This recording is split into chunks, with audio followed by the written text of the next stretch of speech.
प्यारे बच्चों, welcome to back LVS शिक्षण संस्थान। कल हमने पढ़ा था नरेशन के इंट्रोगेटिव सेंटेंस, इम्परेटिव सेंटेंस।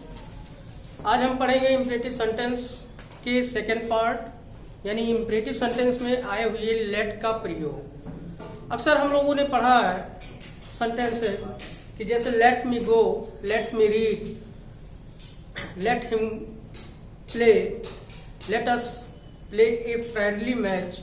अक्सर इन वाक्यों को हमने पढ़ा। तो ये भी एक तरह का इम्परेटिव का सेकंड पार्ट है और इसके भी जो है डायरेक्ट इनडायरेक्ट बनाने के निम्नलिखित नियम है। तो इन्हीं चीजों पर आज हम स्टडी करेंगे। जैसे वाक्य में दिया है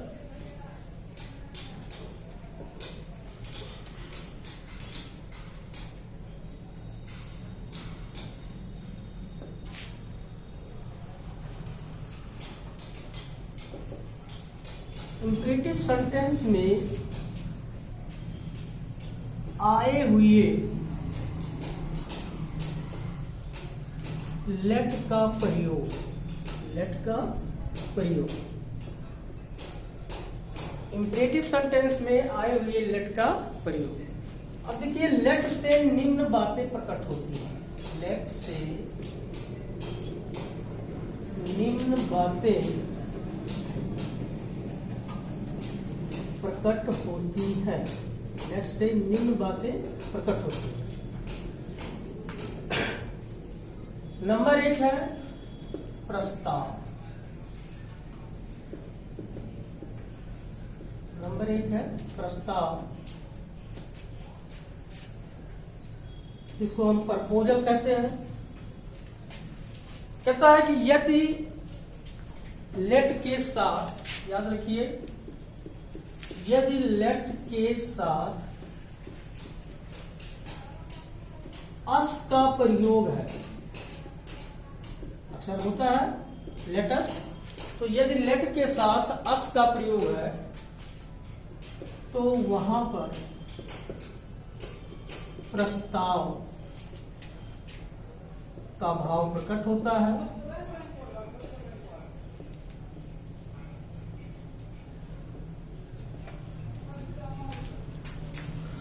यानी यदि लेट के साथ हस का प्रयोग है तो वहां पर प्रस्ताव का भाव प्रकट होता है। और ऐसे वाक्यों का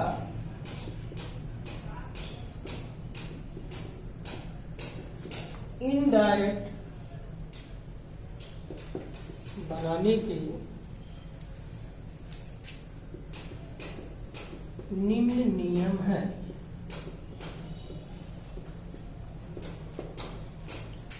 नंबर 1, यदि लेट के साथ अस का प्रयोग है तो किसका भाव प्रकट करेगा? प्रस्ताव का। और ऐसे वाक्यों का इनडायरेक्ट बनाने के निम्न नियम है। यानी वहां पर हम सेड टू को दो चीजों में बदल सकते हैं। एक तो प्रपोज्ड या सजेस्टेड, प्रपोज्ड या सजेस्टेड। यानी लेट के साथ यदि यस का प्रयोग हुआ है तो प्रस्ताव का भाव प्रकट होगा और वहां पर इनडायरेक्ट बनाने के लिए हम सेड टू को बदल देंगे प्रपोज्ड या सजेस्टेड। नंबर 2,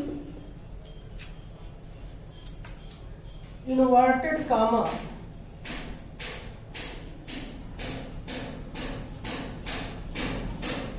इनवर्टेड कामा के लिए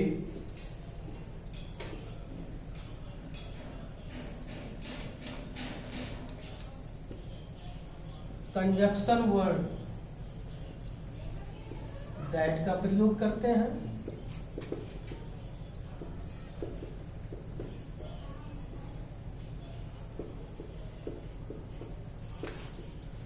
इन्वर्टेड कामा के लिए कंजक्शन वर्ड दैट का प्रयोग करते हैं। अब आप एग्जांपल देखिए, जैसे लिखा है ही सेड, इन्वर्टेड कामा में है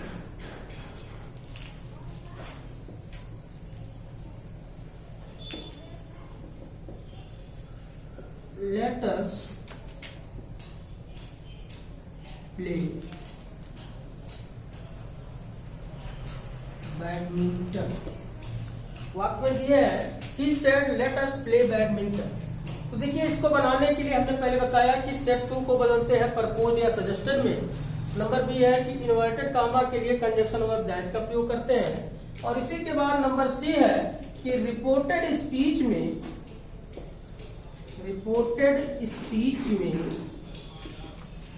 आए हुए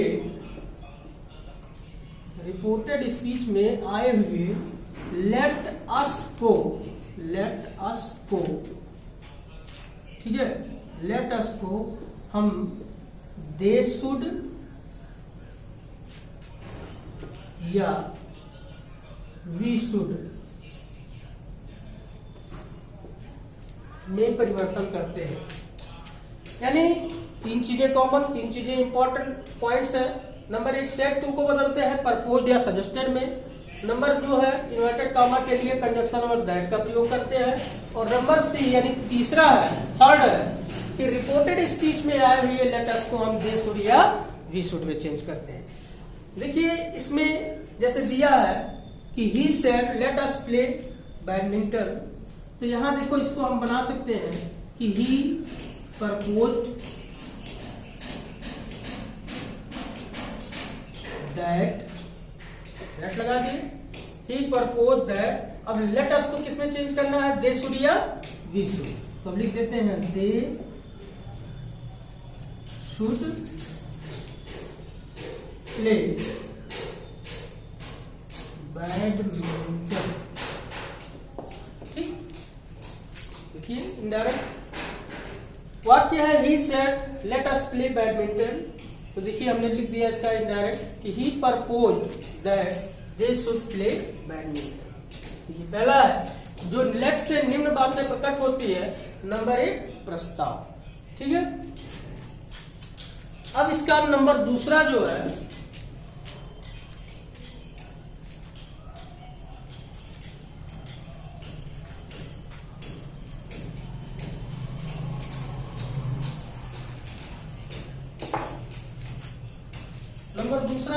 आदेश, यानी जिसको हम कहते हैं ऑर्डर। आपको देखिए पॉइंट है कि लेट के साथ जब अस का प्रयोग होता है तो इसका मतलब होता है कि प्रस्ताव का भाव प्रकट। दूसरी बात, लेट के साथ यदि किसी सब्जेक्ट का प्रयोग हुआ, जैसे लेट द बॉय, अगर सब्जेक्ट का प्रयोग हुआ तो इसका मतलब है कि वो आदेश। ठीक, और यदि इसके साथ लेट के साथ अस को छोड़कर कोई और ऑब्जेक्ट का प्रयोग हुआ, जैसे लेट मी, लेट हिम, तो इसका मतलब है कि ये प्रार्थना। तो ठीक उसी तरह दूसरा हम पढ़ेंगे ऑर्डर। ऑर्डर होने पर भी हम इनडायरेक्ट जो है बनाने के अलग नियम है, इसको देखते हैं। कहता है यदि रिपोर्टेड स्पीच में आदेश का भाव प्रकट हो,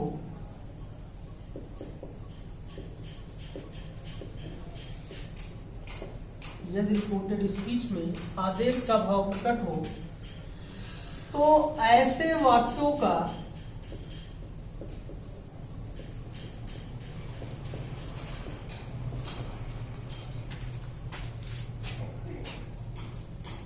इनडायरेक्ट बनाने के निम्न नियम है। लेट के बाद यदि किसी सब्जेक्ट का प्रयोग होता है, आपको बताए कि जैसे दिया हुआ कि लेट द बॉय, तो यहाँ यानी यदि लेट के बाद किसी ऑब्जेक्ट का सब्जेक्ट का प्रयोग होता है तो वो आदेश का भाव प्रकट होता है। ऐसे वाक्यों का इनडायरेक्ट बनाने के निम्न नियम है। नंबर 1 है कि सेड टू को हम बदलते हैं किसमें, ऑर्डर में। सेड टू का चेंज किसमें करेंगे, ऑर्डर में। नंबर दूसरा, इसमें इन्वर्टेड कामा के लिए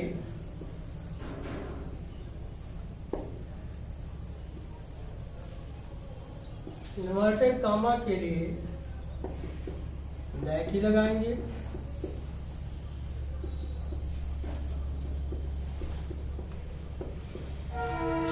नंबर तीसरा, रिपोर्टेड स्पीच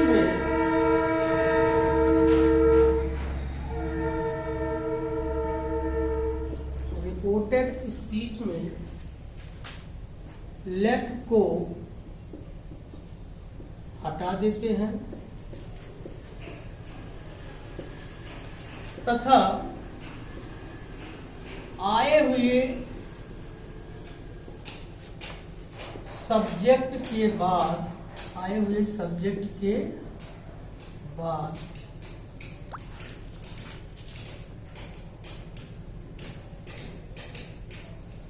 शुड का प्रयोग करते हैं। आए हुए सब्जेक्ट के बाद शुड का प्रयोग करते हैं। एग्जाम्पल है जैसे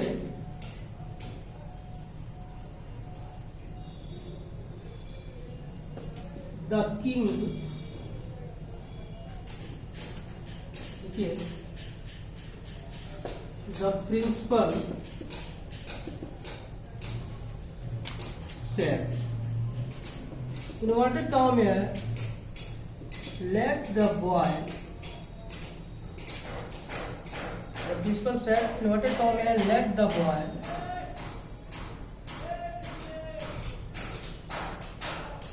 go home। वाक्य है the principal said, inverted comma में है let the boy go home। इसको बनाने के लिए हम लिखेंगे the principal order, conjunction word लगेगा दैट। अब लेट को हम क्या करेंगे, हटा देंगे। लेट को हटा दिए, सब्जेक्ट आपका है द बॉय, और इसके बाद हम किसका प्रयोग करेंगे, शुड। तो हो गया the principal order that the boy should go home. बात समझ आए। इस तरह से तीन तरह के भाव प्रकट होते हैं इसमें कि यदि लेट के साथ अस का प्रयोग हुआ तो प्रपोज या सुझाव होता है, और लेट के साथ यदि किसी लेट के बाद यदि कोई सब्जेक्ट आता है तो इसका मतलब कि वो आदेश का भाव प्रकट है। और ऐसे वाक्यों का इनडायरेक्ट बनाने के लिए हम सेट को बदलेंगे ऑर्डर में, इन्वर्टेड कॉमा के लिए दैट लगाएंगे तथा रिपोर्टेड स्पीच में आए हुए लेट को हटा देते हैं और सब्जेक्ट के बाद इसका प्रयोग करते हैं शुड। तीसरा नंबर इसका है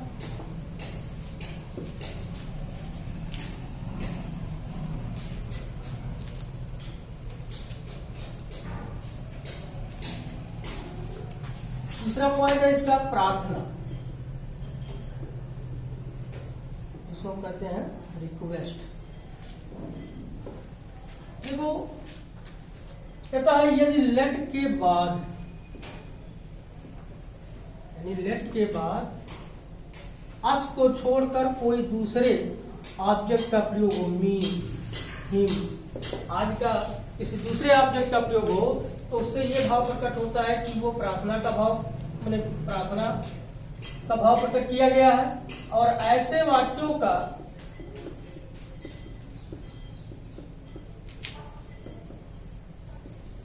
इनडायरेक्ट बनाने के नियम है। ध्यान दीजिए, नंबर 1 सेट 2 को रिक्वेस्टेड में बदलते हैं,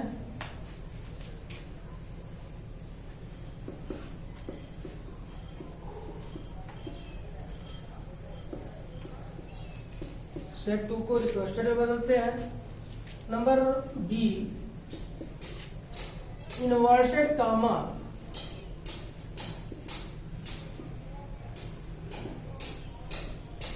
के लिए 2 लगाते हैं।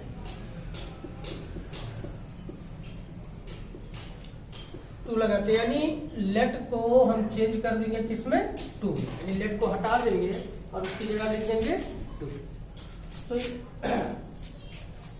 तो इसके लिए देखिए, जैसे वाक्य दिया है, the boy said to his father, inverted comma में है, let me go for play. याद रखिए, वाक्य है the boy said to his father, inverted comma में है, let me go for play. तो देखो, इसको हम क्या करेंगे, इसका बनाने के लिए हम लिखेंगे the boy requested his father. ठीक, यहां हम लगा देंगे टू। क्या लगा देंगे? टू। और लेकिन यहाँ एक चीज कंफ्यूजन है कि लेट को हम हटाएंगे नहीं, टू लगा देंगे, टू लेट कर देंगे, टू लेट हो गया। अब यहाँ देखिए, ऑब्जेक्टिव केस मी है, मी मतलब आपका होता है आई, और आई आपका फर्स्ट पर्सन बदल देते हैं यस माने सब्जेक्ट के अनुसार। तो सब्जेक्ट आपका देखिए सिंगुलर पर्सन है, एक वचन है बॉय, बॉय मतलब ही। तो जिस तरह जो है आई का चेंज ऑब्जेक्टिव केस यहाँ पर मी है, उसी तरह ही का ऑब्जेक्टिव केस हो जाएगा ही। तो हमने